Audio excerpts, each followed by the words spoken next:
everyone knows Itzhak Perlman loves music.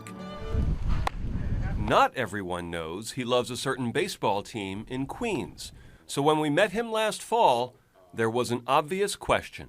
Is there a particular piece of music that you might think would be synonymous with the state of the New York Mets? Well, yes. For this year, Tchaikovsky Pathétique Symphony, it's Symphony number 6. The Mets might not bring Perlman much comfort, but comfort is the word he uses to describe the music on his most recent CD, Eternal Echoes, Songs and Dances for the Soul, a collaboration with cantor Yitzhak Meir Helfgott.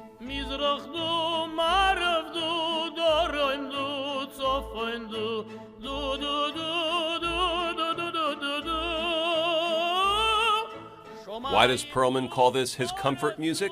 Because it's the Eastern European Jewish music of his youth growing up in Israel. Every Saturday, there was on the radio, I think it was like 2 o'clock in the afternoon, it was a cantorial music hour. How do you like that? You know, it's just like, I can imagine here in New York, well, listen to the cantorial music hour. Perlman's violin has taken him around the world, but New York is home. Yeah. We spoke in the room in Lincoln Center where Perlman gives lessons to his Juilliard students. He also serves regularly as their conductor here at Avery Fisher Hall.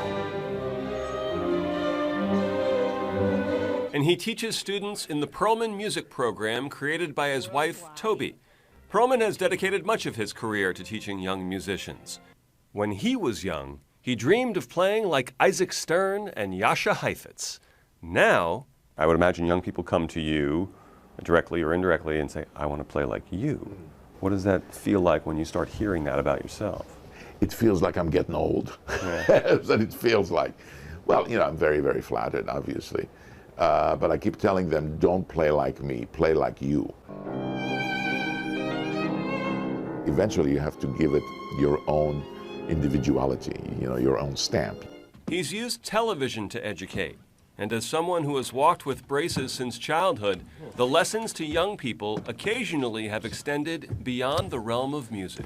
You know, some things that are really easy for you are real hard for me. His talent and gift of gab made him a frequent guest on The Tonight Show with Johnny Carson. He was the greatest. He was the greatest, you know, the best interviewer. Perlman has long been considered an ambassador for classical music. He's played for presidents from Reagan to Obama.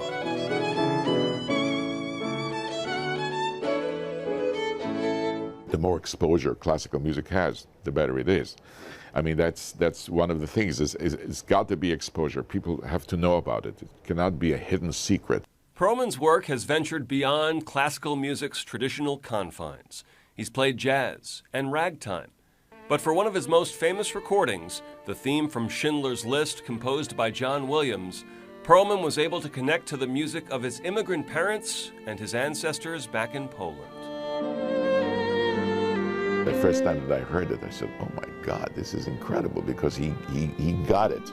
He got the kind of atmosphere that this music supposed to bring to the film. You know, you would think, oh, this is a very nice piece for a nice New York Jewish audience, you know, and so forth. Not true at all. I came from China last year. The thing they wanted to hear the most was, can you play Schindler's List, please? So it's you know, it's totally international. It's quite amazing. When he was only 4 years old, Itzhak Perlman's world changed dramatically when he contracted polio. I did not have any periods of time where I would sit in my room depressed saying, oh, what's happening to me? I don't know if I can handle it. No, that was a natural thing of growing up, you know. So I grew up before running around the block and so on. Now I had to do different things. Like play the violin.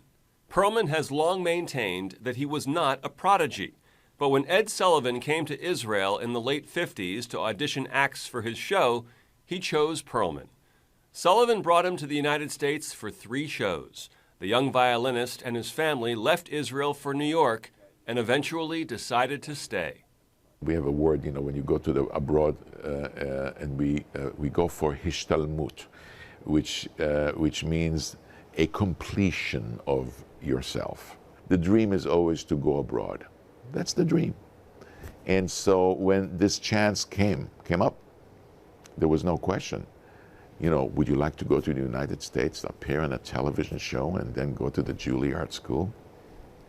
It was a win-win. There was no question about whether we should do it or not. Perlman and his wife have 5 grown children. He's been a New Yorker for more than 50 years. This is our visit to Israel. But he says when he goes back to Israel to play or conduct, it still feels like home.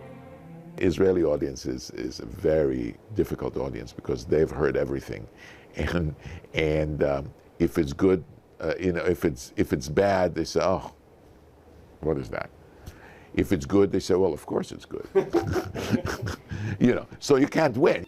Unlike the pianist who occasionally can't stand the piano, or the tennis player who hates the racket, Perlman says he's never grown to dislike the violin.